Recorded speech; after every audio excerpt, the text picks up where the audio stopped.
and then in 40 minutes, if you could do that. Okay, so this is non-linear geophysics, and we have a prestigious award to give today, but in fact I'm also going to first talk about our second award. My name is Annick Pouquet, and I'm the president of NG. So the first award is for young people. It's for people who have had recently their PhD. This year it went to Prashanda Subedi from University of Delaware to talk about charged particles in the magnetosphere and in the solar wind.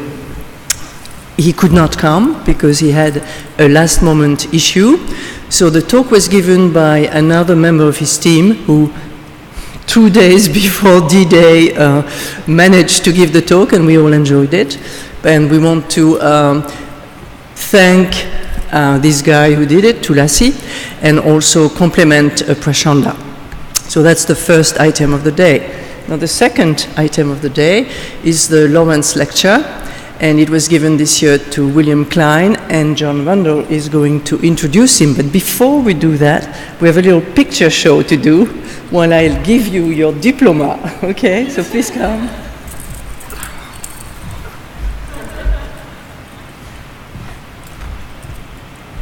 There you are. Is that okay? We don't want to fall. Right. Not at our age, right? Thank you. No, on the way also. A new one. Okay.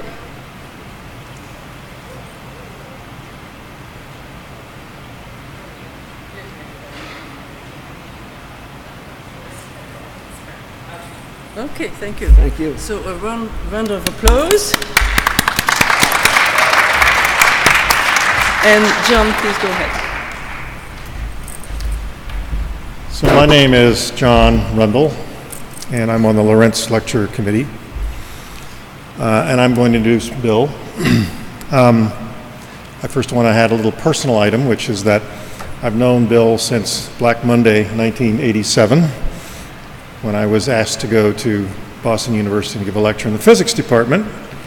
And the most interesting person I encountered there was Bill, who has done a lot of research on the physics of phase transitions, which permeate every aspect of our lives, although most people don't realize it. It's a widely applicable theory of how matter and complex systems change their modes of behavior, their dynamics.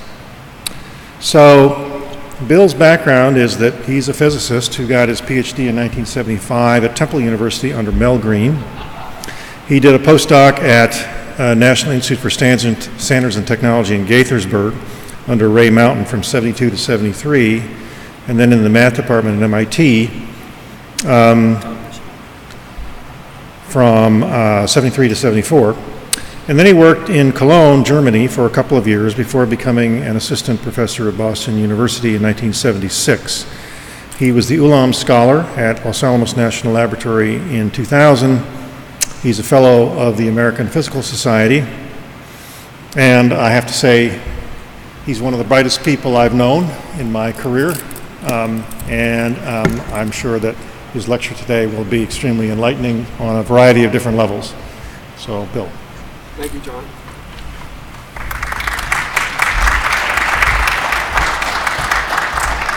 Thank you. It's a pleasure to be here. So let me start off by saying that this is a project which has been going on for pretty much as long as I've known John. It's not quite as long, but it's close. So there have been a lot of people that have been involved, and what I'm going to try to do today is sort of give you an overall picture with not too much detail, just enough detail that hopefully I'll convince you that this approach is going to yield something that's actually useful for understanding earthquakes. So the first thing I want to show you is the collaborators, and like I said, this has been a long-term project. So there are lots of people that are collaborators in this project. So these are the people who have been involved over the years, okay? So the outline of the talk is, first, we're going to investigate simple models. I'm going to talk about our investigation of simple models. So I want to say why we do that, because of course simple models go nowhere near the complexity of real earthquake faults or fault systems. Okay? I want to introduce the models, talk about the properties of the models. Then I want to compare the results that we get from the models to data from real faults. Then this is all with regards to models which are homogeneous in a way that I, of course, will describe. And then I want to introduce heterogeneity and talk about that a bit. And then sort of sum it all up, what we've learned from the models, and then say why I think that this is useful information for people who are trying to do forecasting and prediction. Okay? So why do we investigate simple models? What's the point? Okay? So behavior of earthquake faults and fault systems is very, very complicated. Okay? So simple approaches for forecasting or predicting or anything else with earthquakes really just doesn't work. A simple approach just doesn't really make it. Okay? The physical structure of the faults and the distribution of stress in the faults is hidden from us. We really can't measure all of that stuff. Okay? So I do statistical mechanics, and what I do is I try to talk about the underlying microscopics of the system and how it's related to what we observe. Well, the underlying microscopic structure of the system really just can't get to. Okay? It's very, very difficult and very, very expensive if you try to do that. Okay? Now, because the models themselves are not amenable to mathematical analysis, they're very, very hard to understand in general. There are simple cases where you can do it, but in general you can't do that. Okay? If you want to look at models, you're going to have to simulate them. So the simpler they are, the longer time frame you're going to be able to simulate them. Okay? And they're easy to modify. You can study the effect of structure, noise, dissipation, and various other things because they're simple. Okay? Now, in statistical mechanics, of course, the idea is you build up from these simple models to macroscopic observations, and you want to connect the microscopics to the macroscopics, and that's, of course, what the models will hopefully do for us. So what I want to do now is introduce the models, and there's a sequence of models. They're all simple. There are going to be 3 of them, and they'll go from one level of abstraction to, they'll go from a level of abstraction to more abstract to the most abstract. Okay? So the first model I want to talk about was introduced by Bob Burge and Leon Napoff back in '67. And it was a block and spring model, and it is a model that it actually is, you would study using, if you're not doing simulations, if you wanted to do some theoretical approach, you would be using Newton's equations or something effectively the same. So you've got a loading plate that drives using Hooke's law of springs. So the spring that connects you to the loading plate has a spring constant KL.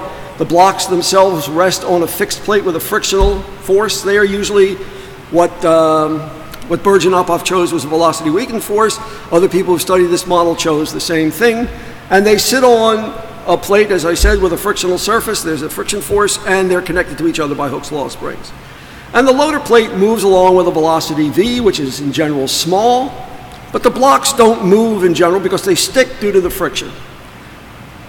Now, as I said, the friction force is velocity weakened, and the earthquakes are groups of blocks that fail in a certain time interval that you specify. Okay, but even this model is difficult to simulate. If you've ever tried to do something like this with a friction force and inertia and everything, it's very, very difficult. So in 1977, John Rendell and Dave Jackson introduced a cellular automaton version of this model. It's the same blocks and springs. It's the same figure that you saw before, same blocks and springs, and the same spring constants. Okay? But each block has a failure threshold, which we call sigma F, and it has a residual stress, which we call sigma R. You initialize the system by placing the blocks down at random, and then you check the stress on each block. And if the stress on a given block is greater than this failure threshold, the block moves a distance given by that formula, sigma I minus sigma F over KL plus QKC, where Q is the number of neighbors of block I. And what that does, when you work out the easy math, what that does is it actually makes the stress on the block equal to this residual stress, which we call sigma R. Okay? All right, now, real fault systems have noise. They come from cracks, water content, etc. The noise is very low, and I'll discuss that later. So if you introduce the noise, instead of bringing the block down to the failure threshold sigma f, you bring it down to the failure threshold plus some noise. And you could choose the noise pretty much the way you want. We generally choose something that has a zero mean, and it's either flat random or it's Gaussian. Just something simple, okay? And you continue the process, you keep looking at all the blocks, and you keep doing this until no block has a stress on it that's greater than the failure threshold. And as you'll see, the reason for that is because what you're doing is as you move the blocks, stress leaves the system. It leaves it through the loader plate spring. It dissipates stress. But then once that happens, you have to load the system up again, and what you do is what we call the zero velocity limit. You find the block or the site with the largest stress, and you move the loader plate so that that block comes to failure, comes to the failure threshold. And that, of course, is loading up all the other blocks as well because you're moving the plate. Okay. Now, one of the things that we added to the study of these models, John and I, is in real faults, stress is transferred via an elastic force, and that force is long range. So we introduced long range springs, and that will be something that I will mention several times here. Now, the final model that I want to talk about is called the Awami, Fetter, Christensen model, or at least those of us who are not Awami, Fetter, and Christensen call it that. And it is really very similar to the Rendell-Jackson model. And here what you do is you, again, very similar to what Rendell and Jackson did, is each site now has a failure threshold sigma f and a residual stress sigma r. You distribute stress at random at each site, do it at random, and then you check and see, just like in the other one, you check and see whether or not the stress on the site I is greater than the failure threshold. And then you reduce the stress to sigma f. I'm sorry, you reduce the stress on the site to sigma r. I think that's a misprint. Sigma r plus this noise, okay? And then you transmit a stress to the neighbors given by this formula here, which hopefully I can get this to work. Whoops. All right, sigma I minus sigma r plus the noise, and then you multiply that by 1 minus alpha. Now, you now transmit that stress, and I'll get back to alpha in a minute. You transmit that stress to the neighbors of the site that failed. And you can have as many neighbors as you want, and we'll call the number of neighbors Q. And the amount of stress that's transmitted is 1 over Q of that formula that I have above there. Each site gets 1 over Q of that formula. Okay? Now, the quantity alpha is called the stress dissipation coefficient. And I'll get back to that in a minute or two and talk about its relationship.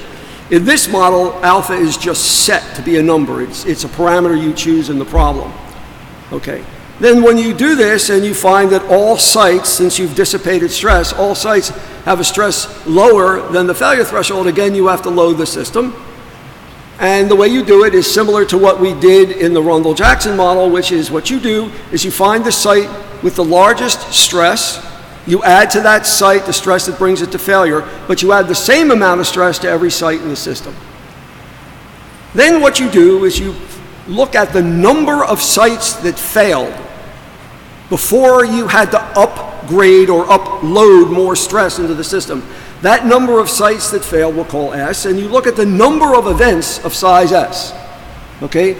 And if you plot that up, you're going to get a power law. And it's going to look something like Gutenberg Richter. And again, these are details I'm going to get into. Okay, so now I want to talk about the properties of these models.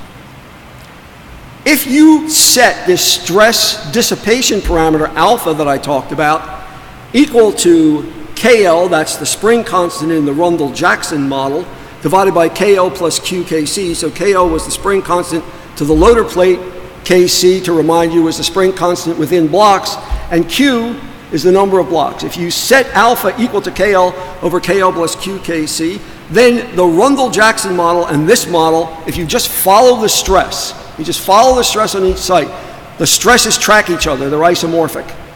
So if I set up the Rendell-Jackson model and the OFC model, the Awami, Fetter, Christensen model, with the same stresses on sites and blocks, and you can do the Rendell-Jackson model in 2 dimensions, it's not a problem. If I set it up that way, and then I have the same random number generator with the same random number seed, those stresses will track one another. They will be identical to one another. So I can learn about the OFC model from the Rendell-Jackson model, and I can learn about the Rendell-Jackson model from the OFC model, and you will see that that's a very useful thing to do. Okay? Now, these models are driven dissipated, which means you're adding stress globally, and you're dissipating stress locally. Now, that usually implies that these models are not in equilibrium. You're not going to be able to use equilibrium statistical mechanics to describe them. However, there are exceptions, and this case is a very interesting one for us. Okay? Now, the energy in the Rendell-Jackson model is the energy stored in the springs. So if the Rendell-Jackson model was in equilibrium, then the probability that a system would have an energy E is given by the usual Boltzmann formula, where rho is a density of states which is independent of the noise. So if you're in equilibrium, as you may remember from your statistical mechanics course, if you're in equilibrium, the temperature is related to the noise through a fluctuation dissipation theorem, and the density of states is independent of the temperature and therefore is independent of the noise. Okay? Now, what we found, one of the properties of the model that we found very intriguing, not only from the point of view of earthquakes, but also from the point of view of just statistical mechanics, is the system actually is in equilibrium in the limit that the stress transfer range, the range over which you're transferring stress, which we call R, goes to infinity. So for finite stress transfer range, it is not in equilibrium. For an infinite stress transfer range, it is. And that was a big surprise. That is an area of research which we are still pursuing on many different levels, not only in earthquakes, but other things. But that is a very interesting thing that we found in these models. Okay. So now, for long but finite range stress transfer, the system runs as if it's in equilibrium. Talking about the model, the system runs as if it's in equilibrium from some time tau until some large event, some large earthquake event in the model, if you want to call it an earthquake. That large event breaks equilibrium, and we'll get into a lot of these things in more detail in a minute. And the time between these large events that take it out of equilibrium, that time diverges as the stress transfer range diverges. Okay?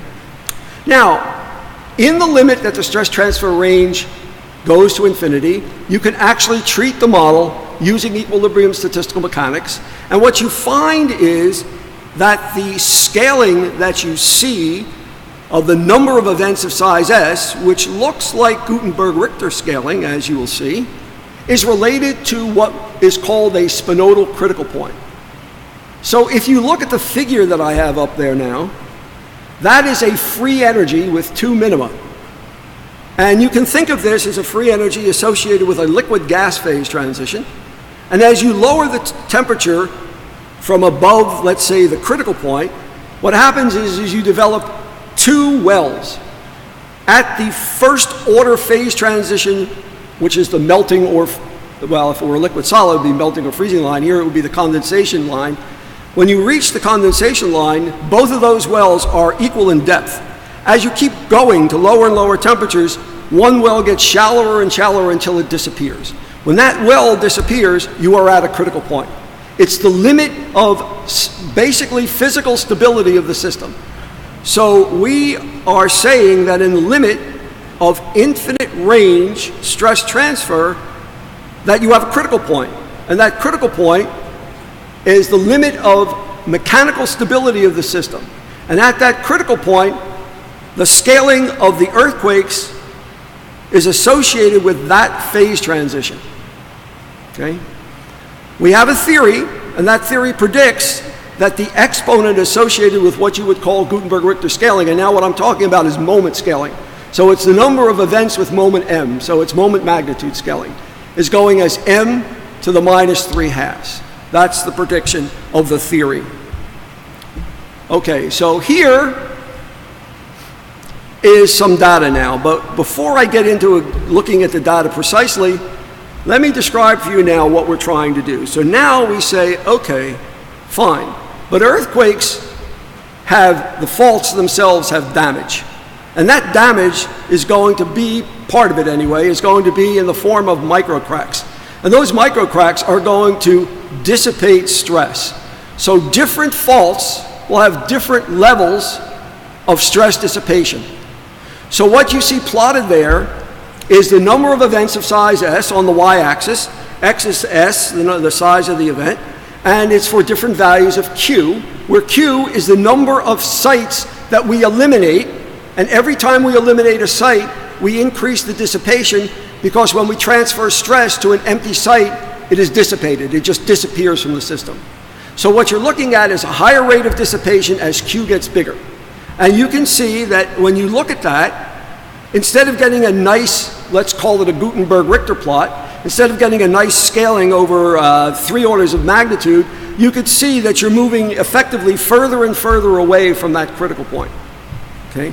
Now, you can fit that data with the form that I have there. You could fit that data with a scaling form that looks like that. And that implies, when you play around with critical phenomena enough, you see that and you say, there must be a master curve. There must be data collapse. So if you choose the right variables, and the variables are on the x and y axis, if you choose the right variables, everything collapses onto the same curve. There's a master curve. Okay, so that's data collapse. Now that's really interesting, because what it's telling you is that even if you believe that this is an earthquake fault, this is telling you that even when you look at earthquake faults that are not giving you good Gutenberg Richter scaling, the physics is still being controlled by the critical point. All you have to do is find the right variables. That's an interesting idea. Okay? Now, you can use the theory of spinodals and transfer or transform the scaling law that I had before, which was that one. You could transform it to that, where that's the number of events with area A, and delta H is a fit parameter. And now what you can do with that, you can test that formula on real earthquake faults.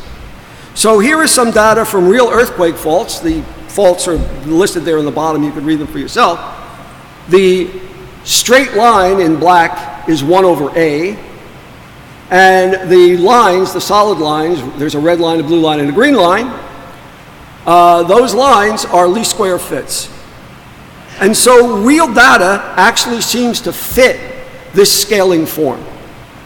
Okay, so that's kind of interesting, that we could actually associate, this is on faults, this is single fault scaling.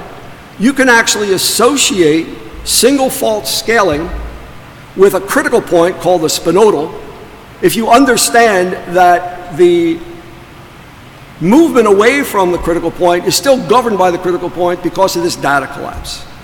So this is kind of interesting, okay? So again, the data indicates that single fault scaling is connected with a spinodal critical point.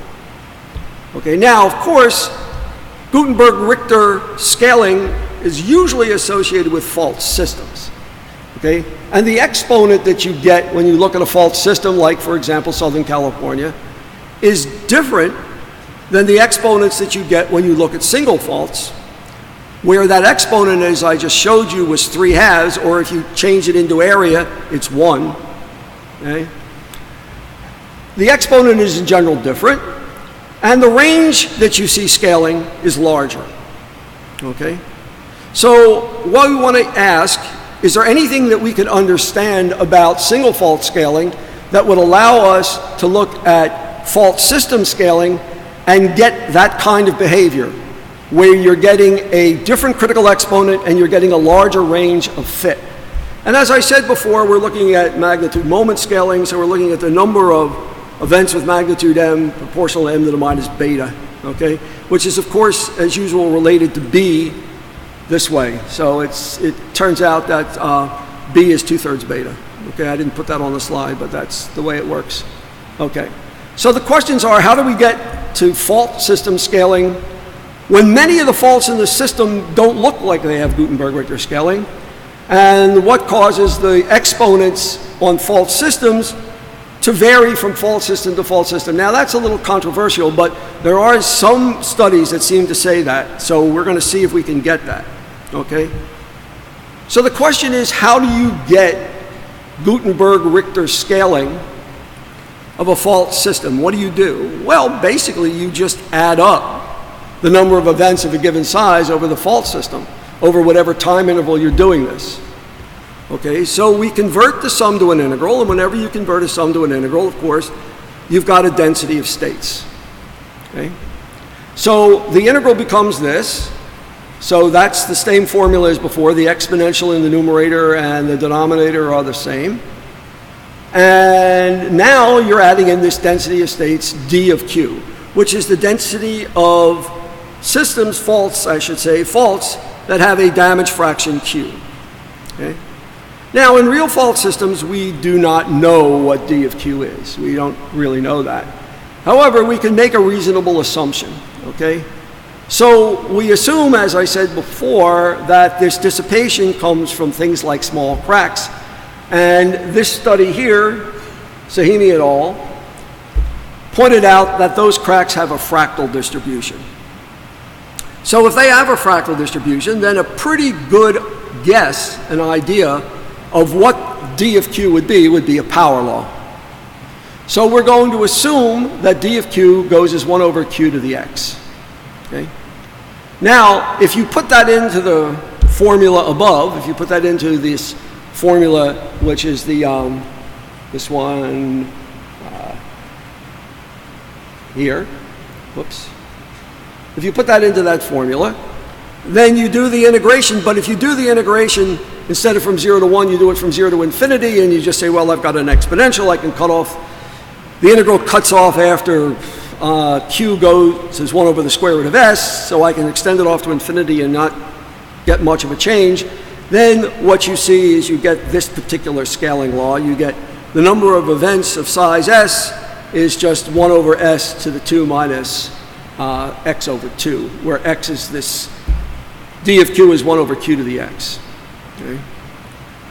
Now, what you want to do now is look at this for different values of x. And this is what happens when you do that. So again, what you're looking at here is different values of x. And for, we're just looking at the slope. So I have two slopes there. They are the black lines. And you can see the slopes are changing. But if you go back and take a look at the range over which we were getting single fault scaling in the model, we were getting it over a range of s, which was roughly 10, a little bit less than 10 to the 3, more like 6 or 7 to 10 times 10 to the 2. Here, we're getting it over something more like 2 or 3 times 10 to the 3. So we've got different exponents for different values of x, and we've got a larger range of a fit just by varying this parameter x in the supposed distribution of damage in the fault. Okay, so now, so that's the top plot.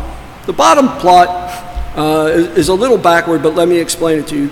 So what we're looking for, if you look at the red line is that formula where the slope is 2 minus x over 2, okay?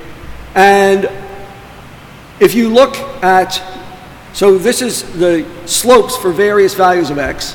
So if you look at the best linear fit, that's the black x's, and that's again assuming now that well, that's data. That's the best linear fit to the data on those slopes. So now remember what I did is I assumed that I could do the integral over the entire range 0 to infinity, but when you make a correction, or the fact that you're only integrating from 0 to 1, so you're generating an error function, and then you subtract that off from the black squares, the black x's, what you get is you get the blue x's. So the theory fits the data extremely well for these models. So what have we gotten from that? Well, what we've gotten is the idea that just adding up the scaling on individual faults will give you, depending upon the density of states of damage, will give you different values of exponents for whatever fault system you're looking at and over a larger range. So this does explain in some way how you could take a system that has some faults that don't have good scaling, some that do, add them all up and you get very, very good scaling over a larger range. So that seems to be one way to get this kind of behavior. Okay. Now, The Rendell-Jackson model was shown to be equilibrium in the limit that the range goes to infinity. Okay? The energy in the springs for the infinite range stress transfer of the model, the energy in the springs can be shown to be equal to the sum of the squares of the stress on each block. So if I add up the energy, the just Hooke's law energy in each of the springs, I just add them all up, I can prove that that is equivalent to the sum of the stress squared on each block. So I take the stress on each block, square it, add it up. They are the same number. You can prove that, but only in the limit that the range goes to infinity. Okay? So that means we can actually test this whole idea of energy and ergodicity and equilibrium and all the other things that go along with it. We can actually test that on the OFC model rather than having to go to the Rendell-Jackson model. Now, why is that useful? Well, it's just a lot easier to test this on the OFC model. It's just easier to simulate. Okay? Now, we test it, no problem. Everything on the OFC model is going to be exactly the same as the Rendell-Jackson model in this limit. That's great, except unfortunately, if we want to now test that on real faults, we really can't do that. We don't have access to the stress at each point, a real fault, so we're not going to be able to do that. Okay, so we use something else, which is a test for ergodicity. And we're going to use ergodicity as basically a substitute for equilibrium. Now that's not quite right. A system can be ergodic and not be in equilibrium. But most systems, if they are ergodic, they are in equilibrium. So we are going to use something that tells us about ergodicity, which was introduced by Dave Thermoli and Ray Mountain, which is called we call it the Thermoli-Mountain metric. Okay? So you take some fault property or property of some segment of the fault, which we called epsilon I, and you take its time average from 0 to t. That's epsilon I of t. So that's a time average over an interval t. And then you take the spatial average of the time average. Remember, you're doing that for each, if I'm going to do it for Rendell-Jackson, each block. If I'm going to do it for OFC, each site. I take the average, let's say, of the stress. Or if I have something in infinite range, I take the stress squared. And then I take the spatial average of the time average, and that's what we call epsilon bar of t. You form the difference, you square it, you sum over all sites, you divide by n, which n is the number of sites, and that is the metric. Okay? As you then look at this as a function of time, clearly the right-hand side is a function of time, then Thermoli and Mountain showed that if the system is, we're going to call it in equilibrium, then the inverse of that metric goes as t. It's proportional to t. So what we can do is we can measure that on the model. Now, before I explain these plots, let me just say that if the system has a long-range stress transfer, but not an infinite range stress transfer, then what we have learned to expect is that the system runs as if it's in equilibrium for some finite period of time. That finite period of time will depend upon the range of stress transfer. Okay? When I say it's in equilibrium, that means that the equilibrium theories that I've been talking about do describe the statistics of the system. And then there is some large event. In the models, it's very easy to track. There is some large event that kicks you out of equilibrium. The system reestablishes itself and then runs as if it's in equilibrium again until the next really large event. Okay? Now, in the models, what you could do is make the range of stress transfer longer and longer, and then what you find is the time between these large events gets larger and larger. So the system runs for a longer time as if it's in equilibrium as the stress transfer range in the model gets larger. So on the left-hand side, that figure is a model. Okay? That is the OFC model. The dashed lines are a linear fit. This is 1 over the metric that you see plotted. And you see it goes exactly like I described. There are straight lines interrupted by regions which are not straight. And those regions, when you go into the model and you look at what happened, you see there was a large event there. Okay? Now, again, you can't use the energy or the stress for your metric. So what we did, and we in this particular case is Christy Tiempo, looked at fault system, which will come up on the next slide, and used for her property of the system the number of events in a given area. So she blocked off the area, looked at the number of events in that area, and used that in the metric. And what you see here is you see exactly the plot that she produced. And you see it's the same thing as you see in the model. You get these nice straight lines separated by big events.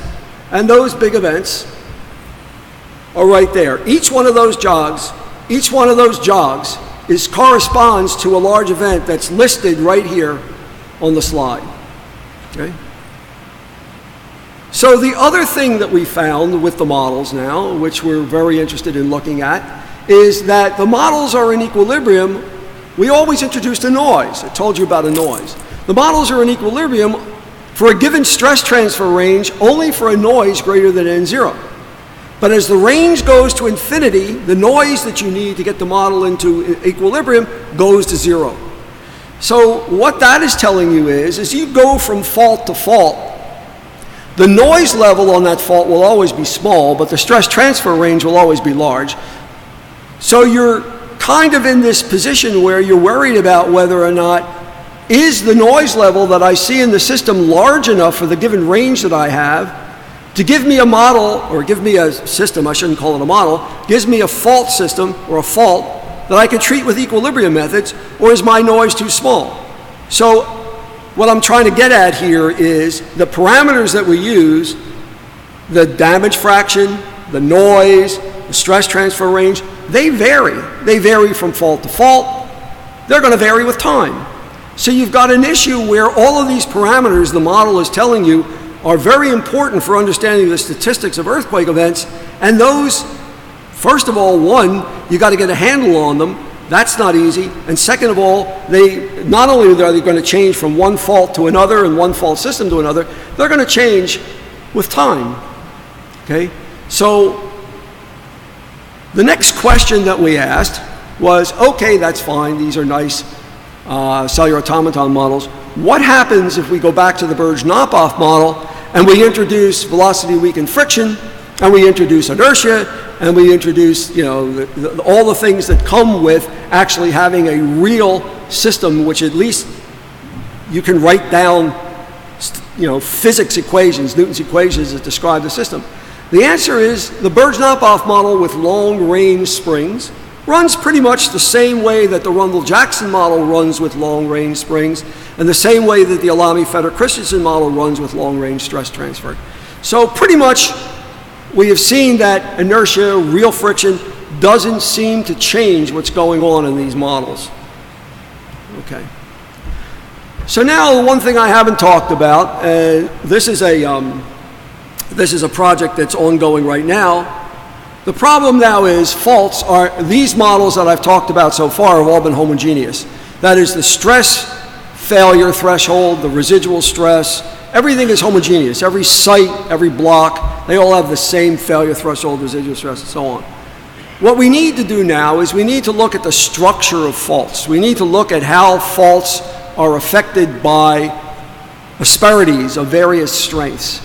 So what we're going to do, what we have started doing, is looking at asperities. Now, asperities for us simply means that we're going to go to the OFC model, select a certain number of sites at random, or we could cluster them, we could do various things, and make the failure thresholds on those sites much larger. Now, we have started doing that. And what do we see? What we see is that if you put a large asperity or several large asperities into the system, they act as stress sinks. And I've already shown you what happens if you have a dissipation parameter that gets larger. You move further away from the critical point. So what you get from this, and what you expect and what you get is if you add a large asperity, it acts as a stress sink. The model does not show you good Gutenberg Richter statistics. It looks like what I showed you before when Q was big. But then that asperity, in this model it's just a site, that asperity fails and dumps a huge amount of stress into the system, and then you get a large event. So this kind of asperity begins to explain how you can have a system where, one, you don't get good Gutenberg Richter scaling, and two, you get these large events way off of the GR scaling plot, and they're going to be not totally periodic, but they're going to be quasi-periodic, because they're going to need to have these asperities just fail. So these kinds of models can give you that behavior as well. Okay, so this is just a summary of what I've described. The CA models exhibit scaling in both single faults and fault systems. The B value in the GR scaling of the fault system depends on the degree of damage in the models. The same is true of the parent GR scaling in single faults, but from data collapse, we can conclude that the physics is controlled by the spinodal critical point. So now, whether over and what time scale the models behave as if they're in equilibrium depends on the stress transfer range and the noise. We also find punctuated equilibrium in natural fault systems. Punctuated equilibrium means that the system will be described by equilibrium statistical mechanics until some large event pushes it out of equilibrium. So finally, what are the implications for forecasting and prediction from what I've told you? Okay. So the first thing is faults have different characteristics. Some behave as if they're in equilibrium for very long durations and others don't. Hence, the characteristics of events, including precursors, vary from one fault to another, or from one fault system to another. Gutenberg Richter scaling might be useful for forecasting on some faults, but not others, if you're going to do a forecasting on a fault, but only over a particular time scale, because the characteristics that generate Gutenberg Richter scaling over some region may change. So the faults with strong GR cutoffs, that is, where the scaling doesn't look like it comes from a critical point, may have large events that are not on the GR scaling plot, and that's going to be, in these models, caused by heterogeneities. And Gutenberg Richter scaling for systems is not the same as individual faults. So what I've tried to tell you is that these studies of simple models can actually lead to information that's useful for understanding the physics of real faults, and that there is a promising route to take to try to really get some more information about how to forecast and predict earthquakes from looking at these simple models. And thank you very much.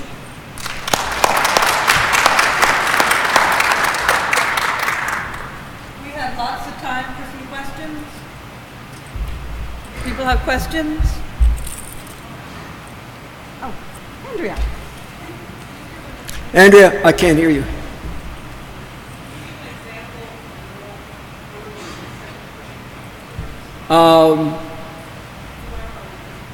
Yeah, so Gutenberg Richter scaling might be, the second point being that it might be useful for forecasting.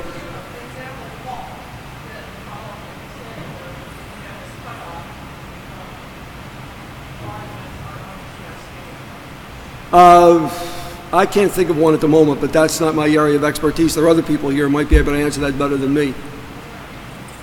I'm sorry? Repeat the question. Oh, yeah, repeat the question. Is there an example of a fault that has fairly poor Gutenberg Richter scaling, but then has a large events that are off the Gutenberg Richter plot? Does anybody know of one?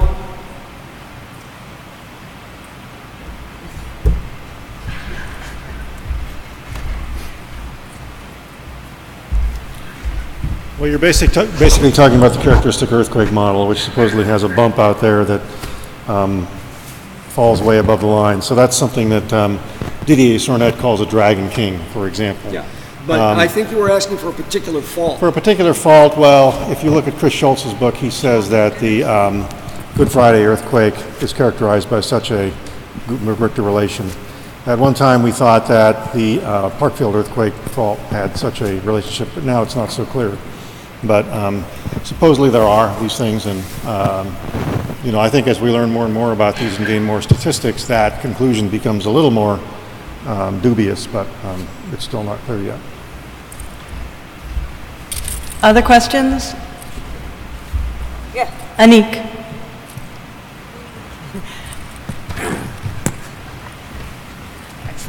Thank you. As a neophyte, I was wondering what allows you to find those variables that collapse the data.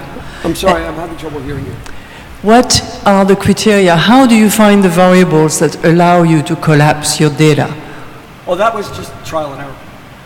And do they have any physical significance, or it's just trial and error? Just trial and error. So far, just trial and error. We have not found any physical significance to those variables that gives you data collapse. It was just total trial and error. That's a bit frustrating. Yes, it is. But we've thought about that and haven't come up with anything yet. Okay. Oh, sorry. We've thought about that, what the physical significance. So I assume you heard the question, and my answer is that so far there is no physical significance that we know of to those scaling variables. Now, that doesn't mean there isn't physical significance, but so far, while we've thought about it, and of course we don't think about it continuously, but when we've thought about it, we haven't come up with anything yet. Any physical significance of the way you rescale the variables to get that data collapse. Okay? I also have a question, Bill.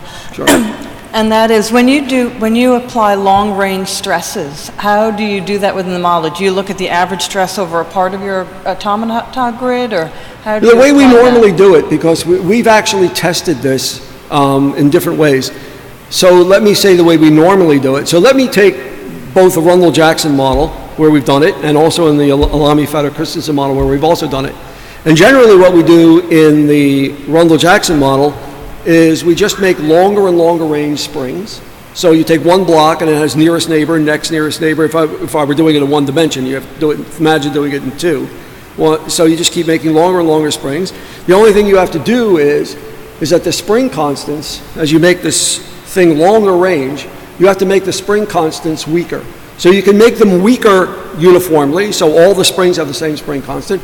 We did that, but we also had it die off as 1 over the distance cubed, you know, thinking of elastic forces. So we did the same thing in the OFC model, and we got the same results.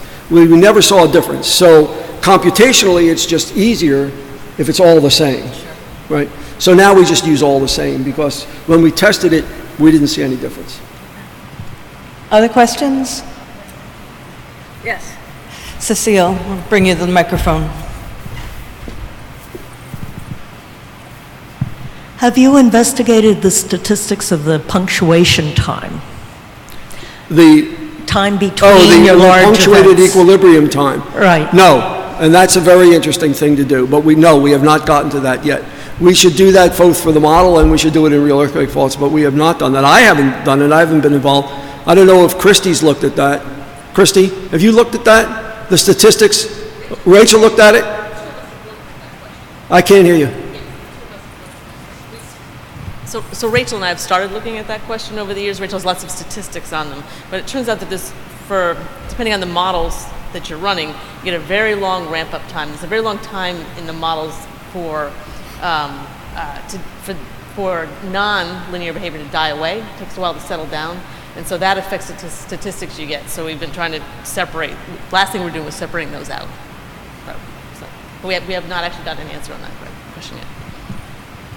It's one of the useful things of having lots of collaborators. I would like to make another point to people here who might be interested in this kind of analysis and these kinds of models, but may not be specifically interested in earthquake faults. These types of things apply to many other systems, and one of them is the financial markets. And in fact, if you go back and you look at the Wall Street Journal about 4 or 5 weeks ago, you'll find a interesting article about using earthquake models to analyze stock market crashes. And there have been actually a number of other of these kinds of things. And I can assure you that the mathematics that's involved in these kinds of models is almost identical to what you find in complex systems like stock markets and social dynamics. Yeah, and I mean, in that vein, I've also been doing, not with John, but I've also been doing research into econophysics. and that is using statistical mechanical methods to look at economics. But these models, one of the really interesting things about these models is the fact that in the infinite range limit, you get equilibrium. And it was shown by a physicist by the name of Binder, Kurt Binder, that the same phenomena happens if you have large molecules. So if you have a polymer system where the polymers, much of this maybe you don't know, but if you put a polymer in a solvent that's a good solvent, so the polymer molecule sort of stretches out, then one polymer molecule interacts with lots and lots of polymer molecules. And then you find the same effect. The system becomes punctuated equilibrium as the radius of gyration of the polymer gets larger and larger. And the reason that that's incredibly interesting is because that's true of large molecules. And when you look at large molecules, you're talking about biology. So one of the justifications for using equilibrium methods on biological systems, which are clearly not in equilibrium, may be this effect. And this effect of looking at the effect of long range or large molecules has not been investigated enough to really see how far you could push it. There are all sorts of interesting problems, like what's called the Fermi-Pasta-Ulam problem.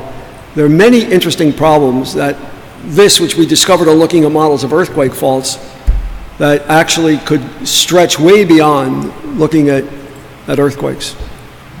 Any other questions? Well, this time I'd like to thank you all for attending and give one more thanks to Dr. Klein for his wonderful presentation. Thank you. Okay.